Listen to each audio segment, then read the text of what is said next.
les amis, bienvenue à toutes et à tous sur ma chaîne. On se retrouve pour votre guidance mensuelle du mois de janvier 2024. Ça y est, on y est, bonne année à tous. J'espère que vous aurez passé de très belles fêtes de fin d'année. Là, on démarre un nouveau cycle, on va aller voir ce qu'il en est pour vous. J'espère qu'il y aura de bonnes vibes pour chacun des signes. Alors, guidance générale, bien entendu, ça vous le savez. Donc, prenez seulement ce qui vous parle, le reste, ne vous prenez pas la tête, vous le mettez de côté tout simplement. Vous prenez vraiment ce qui résonne en vous. C'est une vidéo qui est valable pour votre signe solaire, ascendant et lunaire. Donc voilà les amis. Si jamais vous souhaitez avoir une guidance privée et personnalisée avec moi, c'est possible. Je vous mets de quoi me contacter en dessous la vidéo en barre de description. Donc n'hésitez pas à aller voir. De toute façon, voilà, je mets tout en descriptif comme ça. Vous pourrez vous y retrouver. Voilà les amis, donc on va aller voir tout ça avec un nouveau jeu qu'on m'a offert pour Noël, le Tarot de Marseille by, je sais pas comment ça se prononce, Keyvein, ça doit être comme ça, il est magnifique, vous verrez. Voilà, je vais vous montrer tout ça. Donc allez, on perd pas plus de temps les amis, on y va, let's go. Les vierges, bienvenue à vous pour votre guidance du mois de janvier 2024. J'espère que vous allez tous bien, que vous portez tous bien et que vous avez passé de très belles fêtes de fin d'année. Nous, on va aller voir ce qu'il en est pour votre guidance de mois de janvier. On va commencer avec les influences. Qu'est-ce qui va vous accompagner durant ce mois de janvier? Allez, on est parti. Quelles sont les influences pour vous? Qu'est-ce qui va vous accompagner durant ce mois de janvier? Ok. On a quoi? On a un 5 de denier. Intéressant. Je crois que c'était les Gémeaux qui avaient la même carte au même endroit. 5 de denier nous parle de tout ce qui est blessure, tout ce qui est peur. Et généralement, c'est la peur de manquer d'argent. On est quand même sur du denier. Donc, il y a cette notion-là qui rentre en jeu. Peut-être aussi que c'est une opportunité pour vous durant ce mois de venir vous libérer d'un trauma, d'une blessure, justement. Et en tous les cas, peut-être de vous affranchir au niveau matériel, concrètement dans la matière.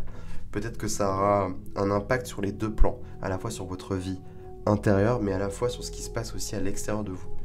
On va voir ça. Ok, au niveau de vos enjeux et objectifs du mois, qu'est-ce qu'on a? Quel est le challenge pour vous? On a un 7 d'épée, ouais, ok. Bon, je crois que j'ai ma réponse. La blessure en question, ce serait pas une blessure de trahison? 7 d'épée, ouais. Oui, ça peut pas être plus limpide. 7 d'épée, oui, pour moi, c'est la blessure de trahison. C'est en challenge. Il y a vraiment cette idée de soit, on me parle de retenue de votre part, et dans ce cas-là, va peut-être falloir pour vous libérer la parole aussi, parce que c'est quand même l'expression, les épées. Il y a peut-être l'idée de libérer quelque chose par l'expression, que ce soit écrit ou à l'oral. Mais il y a une notion de trahison, d'arrêter de se trahir soi-même aussi. Et je pense que ça fait écho justement à une blessure, et quelque chose qui peut-être dure depuis longtemps pour certains vierges. Ok.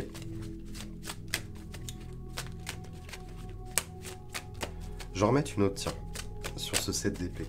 Mais clairement là, oui, j'ai eu ma réponse directe. Clairement, je pense qu'on a affaire à une blessure de trahison qui refait surface et émergence. Mais je pense que vu qu'on là, on démarre un nouveau cycle, il va être temps pour vous de clôturer ça pour véritablement partir sur autre chose de neuf. Tourner la page, enfin. Qu'est-ce qu'on a avec ce 7 d'épée, justement, comme élément de compréhension? Nos amis les vierges.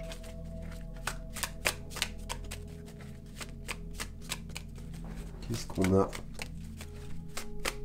sur ce 7? Non.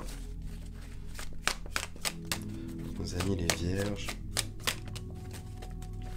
Est-ce qu'il y a la peur d'être trahi, justement, de nouveau? Est-ce qu'il y a une situation qui refait surface, qui refait écho, justement? Et du coup, c'est plus fort que vous. On a la force et on a la tempérance, ouais. Bon, il y a l'idée de guérir avec la tempérance d'une blessure, hein, ça c'est clair. Donc l'opportunité, elle est là quand même.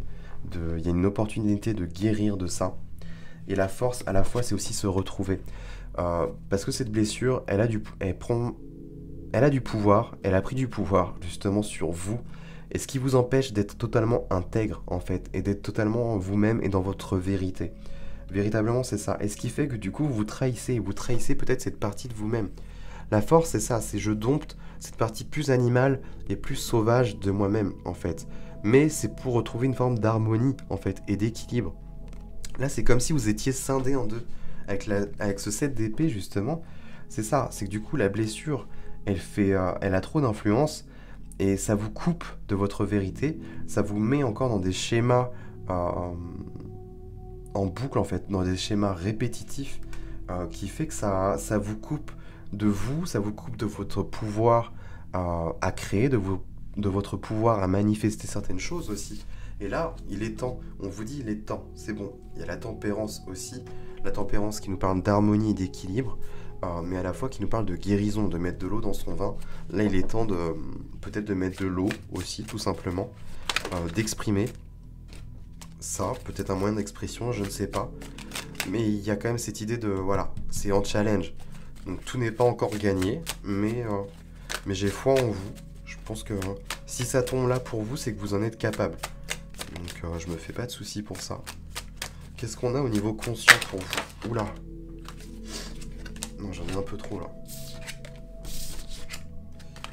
Qu'est-ce qu'on a au niveau conscient chez vous, les vierges? Votre état d'esprit. Qu'est-ce qu'on a pour vous, les amis? Ok. On en a deux. On a un 3 de coupe et un 6 de denier. 3 de coupe nous parle de plaisir, de joie, de festivité. Donc ça, c'est hyper intéressant. On a un 6 de denier qui nous parle de partage, d'équilibre et d'harmonie encore. Donc c'est assez intéressant. Est-ce qu'il y a l'idée peut-être d'aider, de partage, d'être aidé et soutenu par des amis? Parce que le 3 de coupe, ça peut être ça aussi. Hein. C'est les festivités et la joie, mais c'est connecté quand même aux amis. Il y a peut-être une notion d'amitié. Et le 6 de denier qui nous parle d'équilibre et de partage, dans le sens où je donne, si j'en ai trop, je donne à ceux qui en ont moins, et vice-versa. Il y a un truc comme ça. Et peut-être que là, il y aurait une aide fortuite pour vous, quelque chose qui pourrait vous faire plaisir aussi. Ça peut nous parler aussi des fêtes, tout simplement. Peut-être des choses à fêter, potentiellement. Mais il y a une notion d'aide aussi. Donc c'est assez intéressant. Je pense qu'il y a cette idée de se faire aider, peut-être se faire entendre. Il y a besoin peut-être d'être entendu, d'être écouté. Parce que peut-être que ça, c'est resté sous silence. Et c'est là où c'est pas bon, en fait. Il y a besoin de libérer. Ne serait-ce que déjà le partager, le communiquer. C'est bête, mais ça déclenche... ça aura un effet positif, en fait. Qu'est-ce qu'on a au niveau inconscient, justement? Ouais, je pense que vous avez besoin de soutien. Ça se trouve, vous n'en avez même pas conscience. Mais c'est quand même au niveau conscient. Moi, j'y vois une forme... soit c'est vous qui aidez les autres, ou soit c'est vous qui êtes en demande. Peu importe, hein, mais... au niveau inconscient, on a le diable. Ouais, il y a l'idée de couper. Hein. Le diable, là, c'est vraiment les chaînes. Que on est attaché, on est enchaîné. On se nourrit aussi de mauvaises choses. Le diable, là, nous parle de tout ce qui nous pollue aussi, tout ce qui pourrait être addictif chez nous. Et ça, vous n'avez pas encore conscience. Je pense qu'il y a un truc, un schéma probablement répétitif que vous nourrissez, mais qui en fait n'est pas du tout bon pour vous, qui n'est pas du tout sain pour vous. Et ça fait écho à une blessure de trahison qui n'a pas encore été réglée, justement. Est-ce que ça s'est passé en couple? Est-ce que ça vient de plus loin que ça, peut-être durant l'enfance, hein? Et justement, des fois, on répète de là. Je ne sais pas, ça c'est vous qui le saurez, vous me le direz, hein, justement. Mais clairement, là, on vous indique qu'il va être temps de couper. Vous allez prendre conscience que là, ça y est, là, je coupe avec ça, je coupe avec ce schéma. Vous allez reconnaître, je pense, ce truc répétitif. Et peut-être que même, ça va être le fait d'être aidé par un ou une amie qui va être à votre écoute, qui ne va pas vous juger, justement, Et ce qui va vous permettre en fait d'être entendu, de pouvoir vous exprimer et vous libérer d'une certaine manière. En synthèse et en clin d'œil de tout ça, qu'est-ce qu'on a? Ouais, on a quoi? On a l'as de coupe. Bah voilà, on l'a, la libération. As de coupe. On l'a. L'as de coupe, c'est la nouveauté, c'est la guérison, un souhait, un vœu qui s'exauce, qui se réalise aussi. C'est hyper intéressant. Mais pour moi, elle est connectée beaucoup à la tempérance. Là, clairement, vous allez guérir et repartir à neuf. As de coupe, on est sur un as. Donc on redémarre sur quelque chose de neuf, de nouveau et de beaucoup plus sain et beaucoup plus pur aussi. Il y a une notion de pureté là. Enfin, je pense que vous allez réussir à vous extirper de ça et vous nourrir. Je vois vraiment comme un cordon ombilical ou un truc où la nourriture est pas bonne. Et là, c'est comme si vous allez assainir tout ça en fait. Comme si vous alliez, ok, là je bois de l'eau ou je bois quelque chose de beaucoup plus sain. Je me nourris, mais c'est pas une nourriture à proprement, c'est pas, comment dire, au niveau physique, au niveau matériel. Quoique si, hein, ça peut avoir un impact. Mais là, je vois vraiment une nourriture émotionnelle, en fait. Qu'est-ce qu'on a au niveau matériel pour vous, les vierges? Qu'est-ce qu'on a pour vous, les amis?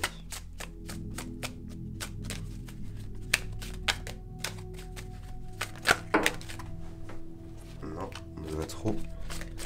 Pour nos amis, les vierges, qu'est-ce que l'on a?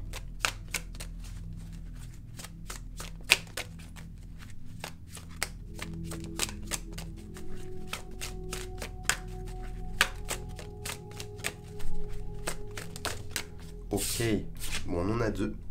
On a une reine de coupe et on a un 4 de denier. Ok. Alors. Pardon. Alors, reine de coupe. Ah, c'est intéressant.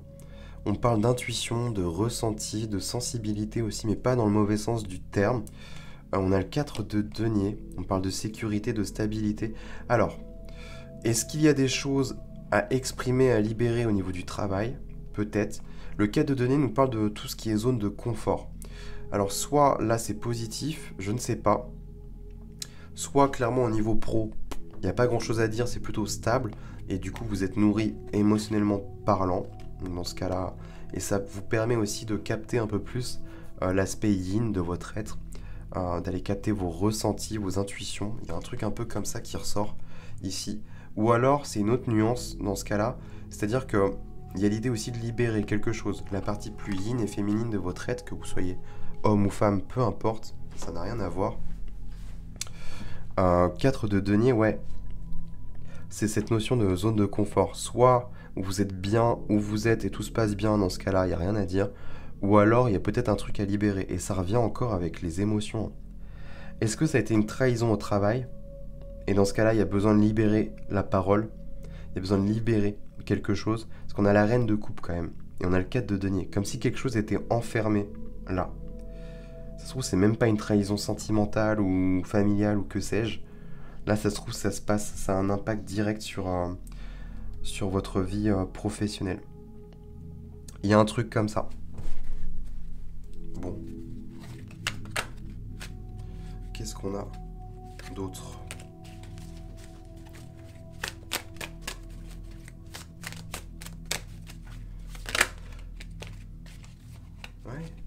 On a un 2 de denier. C'est instable. Pour moi, il y a un truc. Il y a un impact au niveau émotionnel. Alors, soit c'est la blessure qui s'exprime. Et dans ce cas-là, ça a tellement d'influence que ça vient... comment je pourrais dire ça ? Créer de l'instabilité au travail. Parce que forcément, si les émotions sont impactées et que c'est pas libéré, ça peut avoir un impact, hein, tout simplement. Ou alors, ça a un lien direct avec le pro. Un patron, ou je sais pas, un supérieur, un truc, quelque chose qui s'est très mal passé. Un licenciement abusif, vous voyez ? Ça peut être un truc comme ça. Hein. Ce qui crée forcément des peurs au niveau financier déjà, mais pas que. Ça fait émerger une blessure là. Bon, au niveau émotionnel, on a quoi chez vous ? On a Bah, le valet de coupe, ouais. Il y a un peu de vulnérabilité ici. Peut-être que vous vous sentez à fleur de peau durant ce mois de janvier, mais c'est normal. Parce que, forcément, il y a une influence à ce niveau-là. Valet de coupe aussi, c'est cette idée de ne pas avoir peur d'être authentique et d'être vulnérable, de se montrer à nu, tout simplement. Il y a un truc comme ça peut être vu comme une force.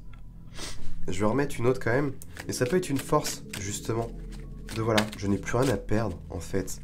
Et quoi qu'en pensent les gens, c'est comme ça, c'est ma vérité, c'est comme ça que je me ressens aujourd'hui. Et voilà. Que ça plaise ou non, c'est comme ça. Il y a un truc un peu comme ça, je trouve, avec le valet de coupe. Un truc, quelque chose d'innocent, une dynamique un peu... Ouais. Qu'est-ce qu'on a d'autre?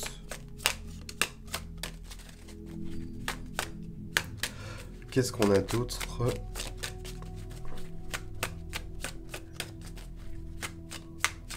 Sur ce valet de coupe. Ah. On a un cavalier de denier et un 2 d'épée. Il y a un truc qui dure depuis longtemps, là. Et 2 d'épée, une forme d'indécision. Mais je vois une dague, effectivement. Comme si ça vous a bloqué. Et empêché d'avancer. Ça vous a retiré votre pouvoir créateur, votre pouvoir à décider et à trancher sur la vie, sur les événements, sur les choses. En tout cas, enfin, tout ce sur quoi vous auriez du pouvoir. C'est ce qu'on indique ici. Comme si vous aviez... comme si ça vous a mis dans un...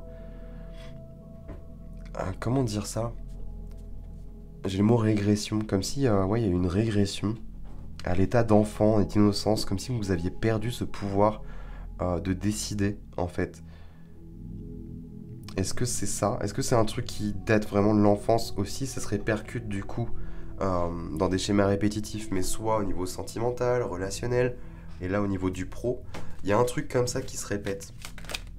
Comme si on vous aviez retiré du pouvoir, quoi. Et là, pour moi, vous avez besoin de retrouver ça. Ouais, 4 de bâton, vous allez vous libérer. Dans votre vie spirituelle, ce qui vous attend, les amis, c'est une grosse libération. C'est le phénix qui renaît de ses cendres, là. 4 de bâton, c'est le feu intérieur. Il y a une célébration aussi. Il y a un truc, là, qui va se produire durant ce mois de janvier. Vous allez guérir d'un truc lourd. Mais il y a du renouveau, de toute façon. As de coupe, vous avez la tempérance. Clairement, là, vous allez... il y a un regain qui va se faire.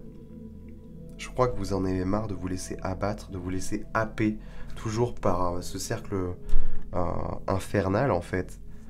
Cette boucle sans fin, et là, il est temps de couper. Et vous allez reprendre votre pouvoir à trancher, à décider. Et c'est là où ça va changer les choses, justement. C'est cool. Et 9 de denier, vous voyez, on peut parler aussi de l'estime de vous-même, qui a impacté forcément. Bon. Moi, je pense que j'ai fait le tour pour vous, les vierges. Écoutez, n'hésitez pas à me dire en commentaire ce que vous en avez pensé. N'hésitez pas aussi à liker, partager la vidéo et surtout abonnez-vous, très important, pour soutenir mon travail. Et n'oubliez pas aussi d'activer la petite cloche pour ne rien manquer de mes prochaines vidéos. Nous, on se retrouve très prochainement pour d'autres contenus vidéo. Et en attendant, les amis, je vous souhaite de passer un très bon mois de janvier.